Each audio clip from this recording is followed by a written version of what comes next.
Morning from Hooghly. আজকে 19শে জানুয়ারি 2024। আমরা দুজন বেরিয়েছি শিলিগুড়ির উদ্দেশ্যে। যাব জয়ন্তী, তারপরে যাব কালীপুর, তারপরে গজলডোবা হয়ে তারপরের দিন ব্যাক। আজকে আমরা শিলিগুড়ি যাচ্ছি। শিলিগুড়ির ডিস্টেন্স আমাদের বাড়ি থেকে মোটামুটি 550 কিলোমিটার। রাস্তা আমাদের চেনা, মোটামুটি এক্সপেক্টেড 10 থেকে 12 ঘন্টা লাগার কথা। আমরা পিপুলপাতি হয়ে, মানে আমাদের লোকাল রাস্তা, যেহেতু আমরা হুগলি থেকে গাড়ি নিয়ে বেরোচ্ছি, পিপুলপাতি হয়ে হুগলি মোড় ধরবো। হুগলি মোড়ে জিটি রোড ধরবো, জিটি রোড হয়ে আসাম রোড ধরবো। সেখান থেকে আমরা গৌরাঙ্গ সেতু হয়ে NH12 বা ওল্ড NH34 ধরবো। সেখান থেকে NH27 ধরবো ডালকোলা হয়ে। সেখান থেকে আমরা শিলিগুড়ি ঢুকবো আজকে, এবং আশা করছি জার্নিটা খুব ভালো হবে। আপনারা দেখতে থাকুন, পরেরটা গোপ্রো মোডে দেখাচ্ছি, সাথে থাকুন। আমরা এখন মোটামুটি ওটা 30 কিলোমিটার মতো ড্রাইভ করে বলাগড় ক্রস করছি, এবং খুব সুন্দর একটি পরিবেশ। চারিদিকে কুয়াশা বিস্তৃত, দিগন্ত বিস্তৃত মাঠ, ক্ষেত, এবং ক্ষেতের মধ্যে কুয়াশা গাড়ির ওপর আসছে, গাড়ি কুয়াশা ভেদ করে এগোচ্ছে, এবং খুব সুন্দর লাগছে। মোটামুটি এক্সপেক্টেড আমরা বাড়ি থেকে মোটামুটি বেরিয়েছি 5:30 নাগাদ। এখন বাজে 6:11। 10 থেকে 12 ঘন্টা লাগার কথা, 550 কিলোমিটার মতো রাস্তা অ্যাপ্রক্সিমেটলি। দেখা যাক কত, আমাদের কোনো তাড়া নেই, আমরা ধীরে সুস্থে দুই ভাই মিলে যাচ্ছি। শীতের ওয়েদার, সুন্দর রাস্তা।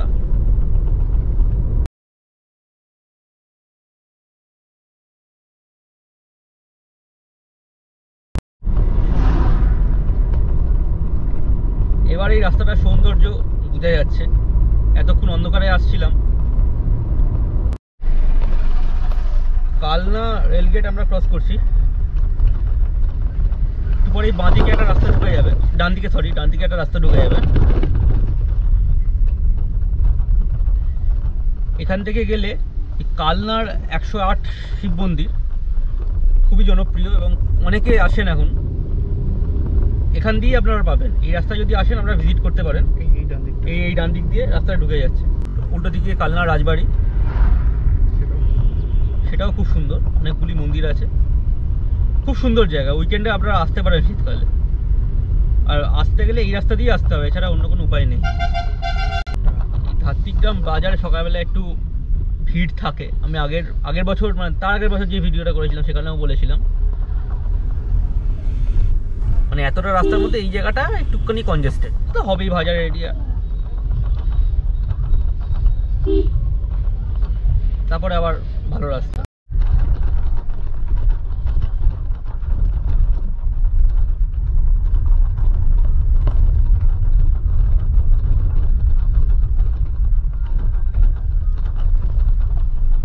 এই রাস্তার প্রাকৃতিক সৌন্দর্য এত সুন্দর, যতবার ভাবছি ক্যামেরা অন করবো না, ততবার ক্যামেরা অন করতে হচ্ছে। আমরা মোটামুটি 500 মিটারের মধ্যে গৌরাঙ্গ সেতুতে উঠবো। আমাদের বাড়ি থেকে মোটামুটি 70 থেকে 72 কিলোমিটার মতো চালিয়ে আমরা নবদ্বীপ এসে পৌঁছালাম। এখন বাজে মোটামুটি 7:02, মানে মোটামুটি 1.5 ঘন্টার মধ্যে আমরা 70 কিলোমিটার কভার করলাম। ঘটনা হচ্ছে এই রাস্তায় একটু দেখা আছে অজস্র বাম্পার। হ্যাঁ, ব্রিজ পেরিয়ে গেলে প্রচুর বাম্পার, ওটা একটু সমস্যার বিষয়। অ্যাকচুয়ালি আমাদের কলকাতার সেকেন্ড হুগলি ব্রিজ, তারপরে আমাদের হাওড়া ব্রিজ, তারপরে বালি ব্রিজ, নিবেদিতা, তারপরে আসে আমাদের ঈশ্বরগুপ্ত সেতু, তারপরে গৌরাঙ্গ সেতু। এভাবে কিচ্ছু বোঝা যাচ্ছে না। মানে গঙ্গা ক্রস করছি আমরা এখন। গঙ্গা আবার সামনে গিয়ে ক্রস করবো ভেবেছিলাম, এখন নেবো, কিন্তু সাদা পুরো কুয়াশায় ঢেকে গেছে গঙ্গা।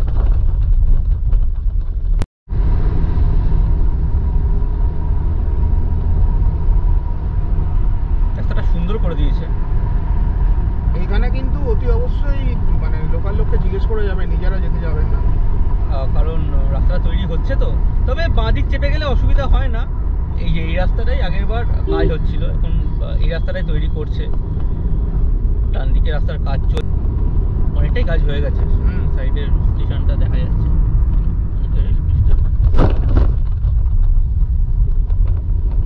এই রাস্তা দিয়ে এগোতে হবে আমাদের।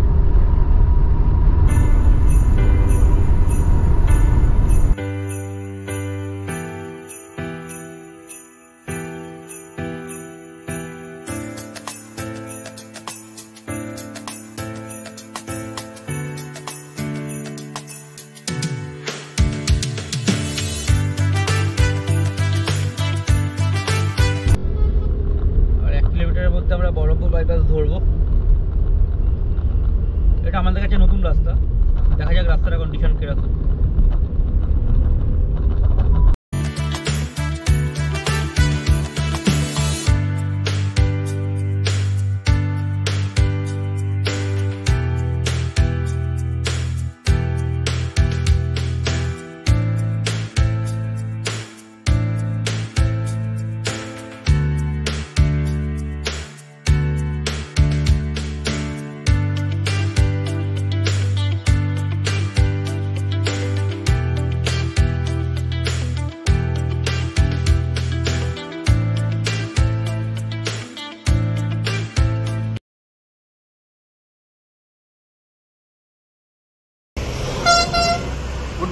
Good morning from Nabagram Murshidabad. আমরা সকাল এখন বাজে 9:30। আমরা এখন দাঁড়িয়েছি একটুখানি সকালবেলা ব্রেকফাস্ট করার জন্য। সকালে রুটি, তড়কা, চানা মশলা, চা খেয়ে আমরা আবার রওনা দেবো এখান থেকে। আর রাস্তা এখান থেকে মোস্ট প্রবাবলি 50 থেকে 60 কিলোমিটার হবে, তার বেশি হবে না। আর আমরা ওই দিক দিয়ে এসেছি, এদিকে চলে যাব। গাড়ি রেস্ট করছে। ওয়েদার খুবই কি বলবো, কুয়াশাপূর্ণ ওয়েদার আর কি। হোটেল না, আগেবারও আমরা যখন এসেছিলাম এখানেই আমরা স্টে করে দাঁড়িয়েছিলাম। রাস্তা খুব ভালো এবং আমরা অনেকটা মানে মোটামুটি বহরমপুর বাইপাস চালু হয়ে যাওয়ার পর মোটামুটি 1 ঘন্টা রাস্তা তো কমেই গেছে। তো দেখা যাক, আমরা এবার চা ফা খেয়ে এগোই।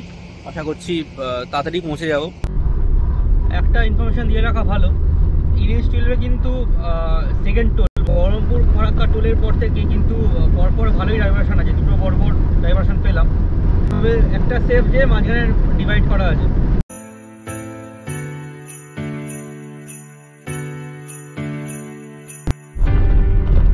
বাঁদিকে মোরগ্রাম চলে গেল, মানে এটা মোরগ্রাম মোড়। বাঁদিকে রাস্তাটা বর্ধমান দিয়ে যারা আসবেন তারা রাস্তায় এসে এখানে কানেক্ট করবেন, এখান দিয়ে সোজা চলে যাবেন ফারাক্কা আস্তে আস্তে। আর বলতে বলতে সামনে শিলিগুড়ি লেখাটা দেখতে পেয়েছি। মোরগ্রাম ক্রস করার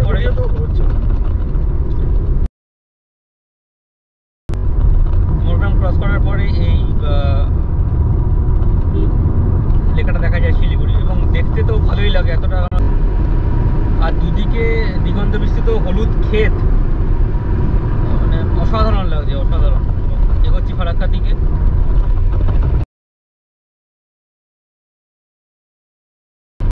বাড়ি থেকে প্রায় 256 কিলোমিটার মতো ড্রাইভ করে আমরা এখন ফারাক্কা উপর উঠছি। এখন বাজে 11টা। এখন 11টা বাজে।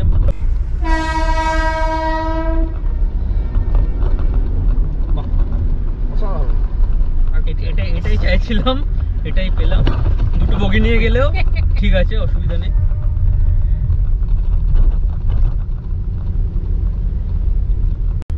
মালগাড়ি আর আমরা একসঙ্গে প্রায় যাচ্ছি। এই যে পাশ দিয়ে মালগাড়ি বেরোচ্ছে, দারুণ লাগছে, দারুণ লাগছে। বেরিয়ে গেল মালগাড়ি।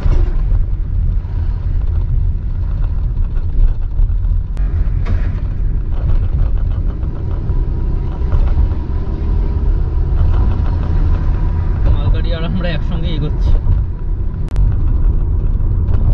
ফারাক্কা ব্রিজকে বিদায় জানিয়ে আমরা এগোচ্ছি সামনের দিকে। ফারাক্কা ব্রিজ শেষ।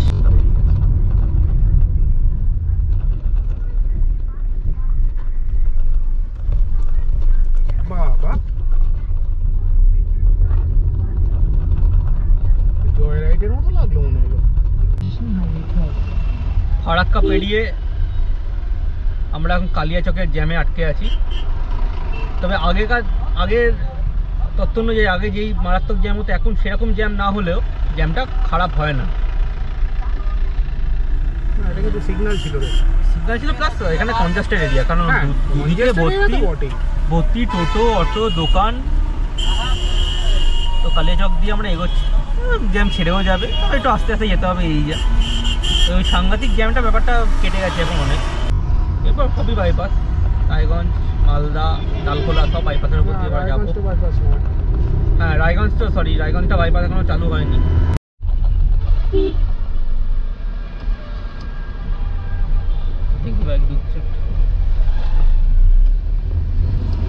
আমরাও খেলাম, গাড়িকেও খাওয়ালাম, গাড়িকে খাইয়ে দাঁড়িয়ে আমরা বেরোচ্ছি এখন কালিয়াচকের পরে একটা পেট্রোল পাম্পে দাঁড়িয়েছিলাম, সেখান থেকে ডিস্টেন্স মোটামুটি এখনো অ্যাপ্রক্সিমেটলি 271 কিলোমিটার মতো বাকি। আমরা মালদা বাইপাসে উঠছি। রাস্তা সত্যি বলতে কোনো জায়গায় খারাপ কিছু পাইনি, দু একটা জায়গায় ডাইভারশন আছে, কিন্তু নেই। আমরা খুব কমফোর্টেবল ভাবে যাচ্ছি, অসুবিধাই হচ্ছে না কিছু।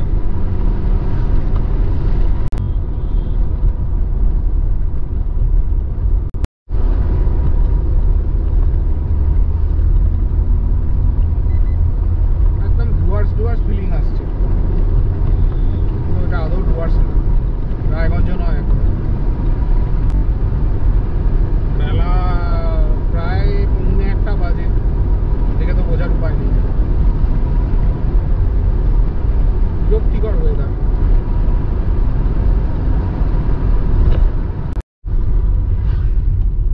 রায়গঞ্জ বাইপাসকে বাঁদিকে রেখে আমরা এখন রায়গঞ্জের লোকাল রাস্তা দিয়ে ঢুকেছি, গেছি। রায়গঞ্জ বাইপাস প্রায় অনেকটা হয়ে এসছে, কিছুটা হয়তো বাকি আছে বলে ঘুরিয়ে দিল।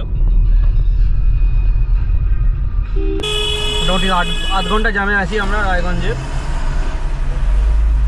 রায়গঞ্জ শহর থেকে এখনো বেরোতে পারি, বিভৎস অবস্থা, মানে কলকাতা জ্যামের মতোই রায়গঞ্জে জ্যাম হচ্ছে। কিছু করার নেই, কারণ যারা নর্থ বেঙ্গলে যাচ্ছে, যে সমস্ত ট্রাক বা আমাদের মতো প্রাইভেট কার, তারা এই রাস্তা দিয়েই যেতে হচ্ছে, কারণ রায়গঞ্জ বাইপাস চালু না হওয়া পর্যন্ত এই রাস্তা দিয়েই যাদের যেতে হবে। জ্যাম হবে সেটাই স্বাভাবিক, কিন্তু আমরা পরপর 2 বছর এসেছিলাম, এতটা ছিল না, মানে ছিলই না, এতটা তো ছিলই না। মানে এবার তো দেখছি মারাত্মক জ্যাম।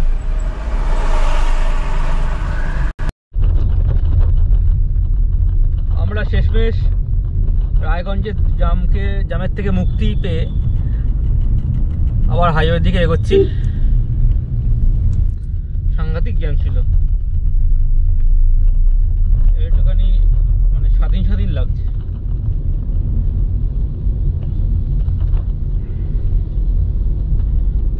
মোটামুটি 1.5 ঘন্টা মতো, 1.5 ঘন্টার বেশি, 1.5 ঘন্টার বেশি।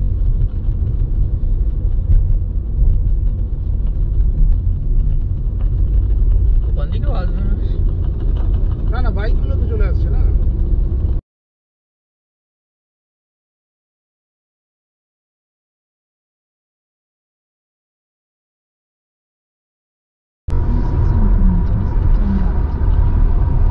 আমরা NH-12 দিয়ে এগোচ্ছিলাম এতক্ষণ, এবার আমরা ডান দিকে উঠবো, মানে কিষানগঞ্জ, শিলিগুড়ি। কিষানগঞ্জ এখান থেকে 28 কিলোমিটার, শিলিগুড়ি 127 কিলোমিটার। সেকেন্ড রাইডটা থেকে আমরা ডান দিকে ঘুরবো। এটাকে পূর্ণিয়া মোড় বলে।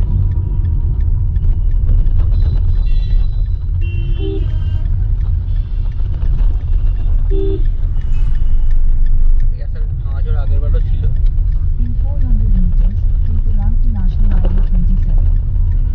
এখান থেকে আমরা ন্যাশনাল হাইওয়ে 27-এ উঠবো।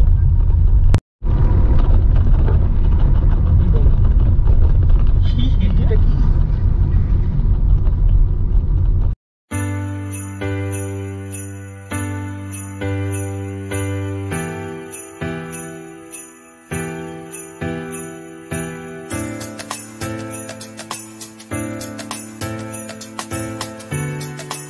মোটামুটি বাড়ি থেকে 5:30টায় বেরিয়েছি, এখন 3:14 বাজে। এখন সূর্যি মামা একটু দেখা দিয়েছেন আমাদের, আর আর বলে রাখা ভালো, এখান থেকে আমাদের হোটেলের ডিস্টেন্স মাত্র 50 কিলোমিটার। না রে বাবা, ছেড়ে দিলাম তো। পাশের গাড়িটা তাড়া ছিল বলে আমরা ছেড়ে দিলাম। প্রচুর তাড়া বাবা। আমাদের তাড়া নেই, আমরা আস্তে আস্তে যাচ্ছি। দুদিকে চা বাগান শুরু হয়ে গেছে। কিছুক্ষণ আগে ছিল ধানের ক্ষেত, তারপরে ছিল সর্ষের ক্ষেত, এখন চা বাগান, দিগন্ত বিস্তৃত চা বাগান, তার মধ্যে দিয়ে আমরা এগোচ্ছি।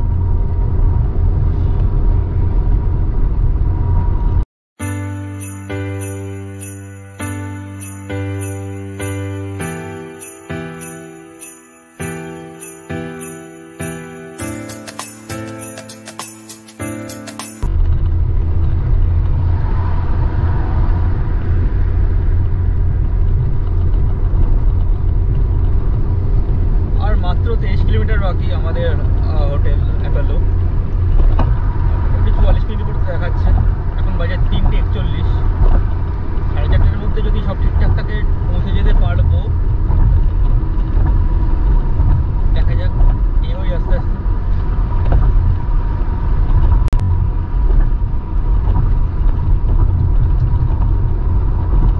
তবে আজকে 550 কিলোমিটার মতো ড্রাইভ করলাম আমরা, তো মনেই হলো না যে কোথা থেকে কোথায় চলে এলাম। মানে রাস্তা কন্ডিশন এত ভালো, মানে কোনো শরীরে ধকল হলো না, কিছুই হলো না, মানে খুব ভালো এলাম আমরা।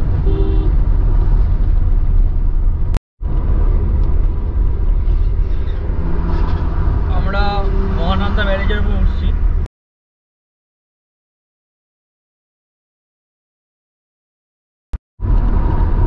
এখন বাজে 4টে পুরো। আমরা শিলিগুড়ি শহরে প্রবেশ করলাম, আর আমাদের হোটেলের ডিস্টেন্স এখান থেকে 7 কিলোমিটার মতো। খুব কমফোর্টেবল জার্নি হয়েছে আমাদের। তবে হ্যাঁ, শিলিগুড়ি ঢোকার আগে রাস্তাটা কিন্তু মোটামুটি গোটা 1-1.5 কিলোমিটার স্ট্রেচ কিন্তু খুব খারাপ। এই মোড় থেকে সিগন্যাল আছে, এই মোড় থেকে ডান দিকে গেলে এনজিপি স্টেশন, আর আমরা সোজা যাবো শিলিগুড়ির দিকে।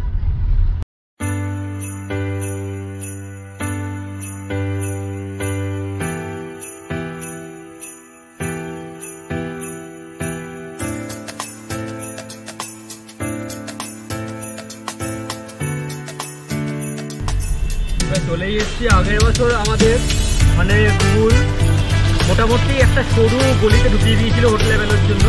মানে হোটেল লেভেলের পেছনে গেট দিয়ে, মানে যে গেটে কেউ যায় না, একটা সাইকেলও ঢুকবে না, ওরকম একটা রাস্তায় গাড়ি নিয়ে ঢুকতে, সেই বিপদ রাস্তায় সারাদিন গাড়ি চালিয়ে ওই রাস্তা দিয়ে আবার ব্যাক করে হোটেলে প্রবেশ করতে হলো।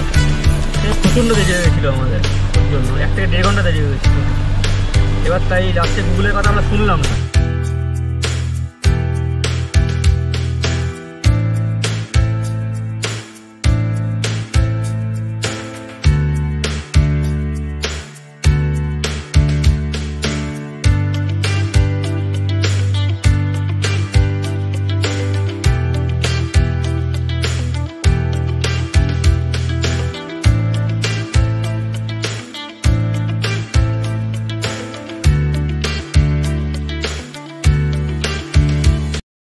সেকেন্ড ফ্লোরে আছি, এবং আগের বছরও আমরা এই ঘরটায় থেকেছিলাম 203, ওই ঘরটাতেই আমরা আছি। ঘরটা একটা ছোটো রুম টুর দিয়ে দিই। এই ঘর, 2টো সিঙ্গেল বেড আছে এখানে।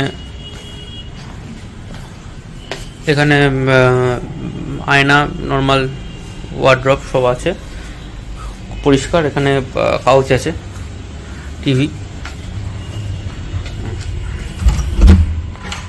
বাথরুমটা অত্যন্ত পরিষ্কার, গিজার ফিজার সব আছে। আর বাইরের ব্যালকনি থেকে ওয়েদার ভালো থাকলে পাহাড় দেখা যায়, কিন্তু জানি না কালকে সকালে দেখা যাবে কিনা, ওই জন্য ব্যালকনি সাইডটা নেওয়া। আমরা এই রাস্তা দিয়ে ঘুরে এখানে নামলাম। আমরা কালকে সকালে ওদিকে সোজা বেরিয়ে যাব, সেবক রোড হয়ে ওদিকে বেরিয়ে যাবো আমরা। যদি ভালো লেগে থাকে লাইক করবেন, সাথে থাকবেন, আর যদি কোনো ভুল ভ্রান্তি কিছু হয়ে থাকে ভিডিওতে অবশ্যই কমেন্টে জানাবেন।